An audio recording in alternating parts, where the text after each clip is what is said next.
Hey, what's up, everybody? This video is part of a series of videos dealing with personal finances and personal budgeting.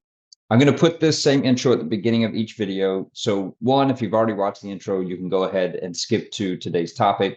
Two, if you see my clothes change or the nice virtual background change, the reason will be because I recorded the rest of the video on a different day than I did this introductory video. So the point of this series is simply to do very quick, hopefully 2 to 5 minute videos where we discuss a lot of topics dealing with personal budgeting and personal finances.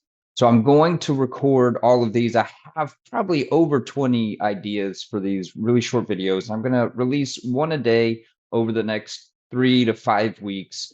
And if there's a topic that you want to hear about, please go ahead and post it in the comments. Maybe it's one that I have coming up, and then I'll release that one in the future. Or perhaps it's something that I haven't talked about or thought about on my list, and I can address that as I continue the series.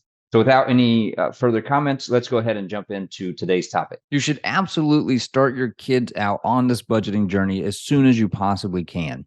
So our kids now, they're roughly 9, 11, and 13 years of age, and I have set them up with their own YNAB. I've mentioned in other videos why I use YNAB as my budget software, but I've set them up with their own YNAB budgets. What's really cool about YNAB is that it now allows you to have up to, I think, 5 shared budgets. So you can create as many budgets as you want. But the fact that you can have 5 shared ones is for the kids that have email addresses, I can actually set up their own login and their own budget so that they can log in directly to their own budget where they're not also seeing and able to accidentally switch over to and mess up our family budget by, just messing around in there by accident or on purpose or who knows why. But essentially, they have their email address and they can log in and they can open up their own budget. And so whether it be $1 a week or $5 a week or whatever their allowance is or whatever they're earning for their chores around the house, you can put it into the budget for them and let them see it. Our kids absolutely love it because they know at any given time what money they have available that they can spend on things. I've helped them set up their envelopes or their buckets. And so they start to get this sense of, this is the money that I have. It has a purpose. And I'm the one who is intentionally sitting down and deciding where my money goes based on my priorities. And so sometimes they will start to save up for something and change what they want. So they'll rename that category. Our youngest son had some Spider-Man costume on there, but then maybe he decides not to get that. So he changes what that category is for. He moves money around. Our oldest, of course, has a little bit more money in there. He's getting a little bit larger of an allowance. He's saving for some more important things, such as a big trip with his school that he's saving up for, and then eventually a car as well. For once he turns 16, he'd have some money to put towards a car. So you can help them out with setting up their budget categories, but they're basically getting a sense of this journey. I mean, just think about if you had this when you were 10, 11, 12, 13, 14, 15, it's never too late to start. And so if you had this practice at that point, think of how good at this you would be at this point in time and how far ahead of kind of the average person you would be if you had started doing this at a young age. So absolutely get your kids set up on this as soon as possible as well, so that they can start to wrap their mind around this envelope-based budgeting, the zero-based budgeting, and being able to intentionally decide where their money goes and start saving for things for the future.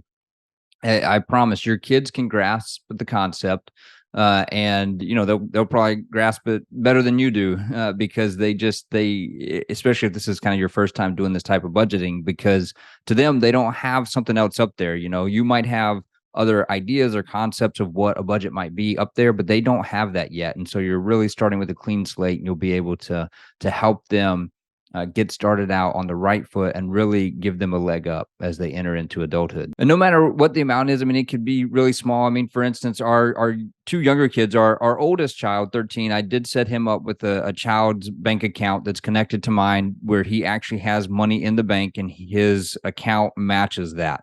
Now, our other 2 kids that are younger, they don't actually have accounts yet with the bank. What they have is simply a line item in our budget, our family budget, where I know that the money in their budget is less than what I have budgeted that they're able to spend for their needs. So maybe there's $300 sitting in there for one of our kids, and in his budget, he has $50.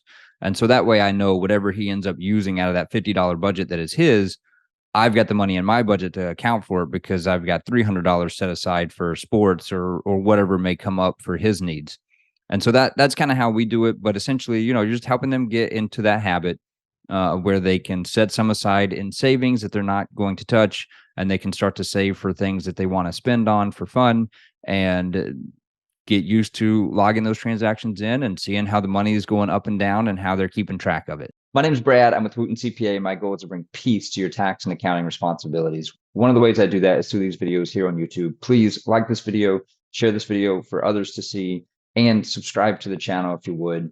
That way you're also notified when new videos come out. There will be over 20 in this series of personal finance and personal budgeting that I'm going to try to keep in that 2 to 5 minute window, so they'll be easy to digest for you. Hopefully that they are helpful for you, and I appreciate you watching the videos.